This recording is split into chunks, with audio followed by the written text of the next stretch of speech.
welcome back to D Diets. Please consider subscribing and giving me a thumbs up. What's on the menu today, Denise? Well, on the menu today, it's going to be chuck roast. I know chuck roast can be really, really, really tough because you have to cook it for a really, really long time.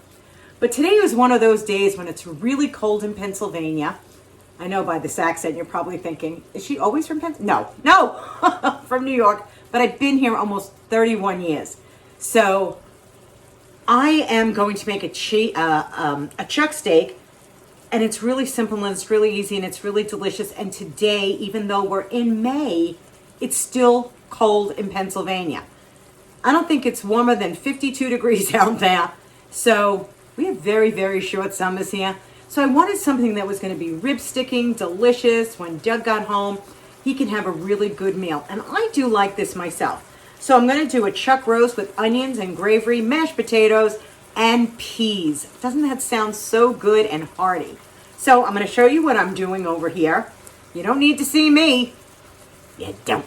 And I'm going to show you what I'm doing. And then we'll have something together. This is going to be a short video. It really will be. So the chuck steak is in here in the pan. It is browning. This is a really nice Dutch oven. I love this pan, and I'll tell you why I love it so much. I love these pans. These are Circulon, and I can take these pans and put them right in the oven, which is fantastic. But I'm not going anywhere today, so I'm going to cook the whole meal right on top of the stove, and I'm going to brown the bottom, and then I'm going to flip it and brown the other side. What's on here right now is a little bit of garlic powder, a little bit of onion powder. I have it with some olive oil. To me, olive oil is delicious. And I'm going to put some ground black pepper on. I definitely salted the meat, but I didn't salt it too much because I do have one of those bags of, you can make your own, what's it called? Broth and your own gravy. So I added it to 2 cups of hot water. I'm going to let this do its thing. Once it's brown, I'm going to flip it.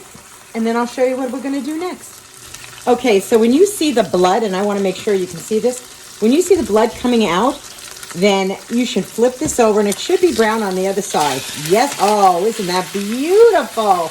That is gorgeous. Okay, so that's going to brown on the other side. And now we're going to grab some onions. I have some onions. Okay, that's gorgeous. Now I'm going to grab some onions. These are 2 whole onions that I just sliced, sticking right on top of the meat. Put them onto the fire. Okay. Oh my goodness, this is going to be so delicious. You don't have to do anything else. Nothing. And now we're going to take that. You could find this you could find these stocks in McCormick has them. And you could just stick 2 cups right in here. Oh my goodness, that's going to be so good. We're going to put the top on here, and this is going to cook on my stovetop. It is now 1 o'clock. At 5 o'clock in the afternoon, that is going to be just like butter.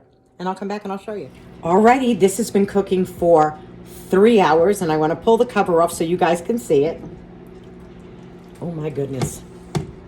Now I want to see how tender the meat is. Now, do you see how my fork just went in there? But it's now 3 hours on, and I'm going to let it go for another hour to get tender. I put a little garlic in here. Once this meat comes out, I'm going to let some of the stock reduce and make it into a thick gravy to go over the mashed potatoes. I'll be back. Okay, so the time has come for me to take this meat out. I've taken 1 piece. It is so tender, it is so difficult to get out. But I'm going to cut it. I'm cutting it with a spatula. Could you imagine? That's how tender this is.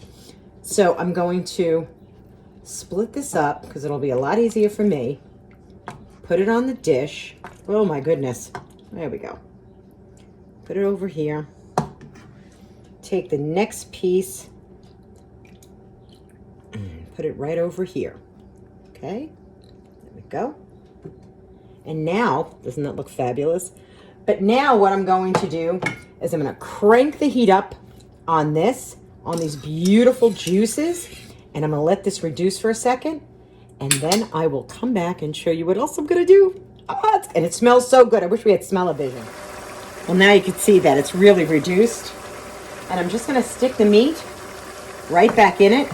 Oh my goodness.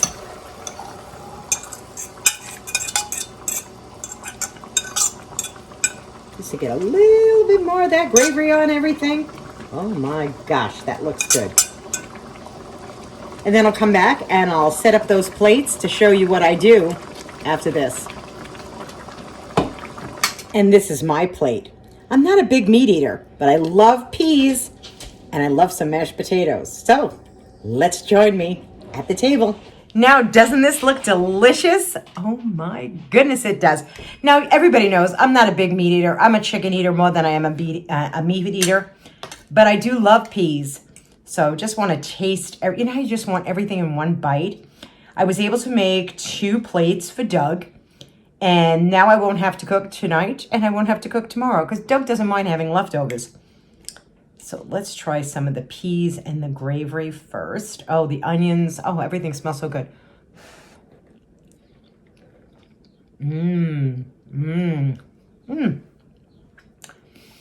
This is so delightful. You know, I don't even need a knife to cut the meat. I really don't. Look at this. This is beautiful. If you've never tried making a chuck roast before, do it on the stove, do it in the oven, do it in a crock pot. Make sure you brown your meat before you do anything because that gives off such flavor. Till I see you all the next time, my friends, be kind to one another. The heart, that's really what truly matters. Let's take a bite. Should we take one together? Why not? Oh my goodness, is that ever delicious? I'll talk to you all soon, my friends. Bye-bye.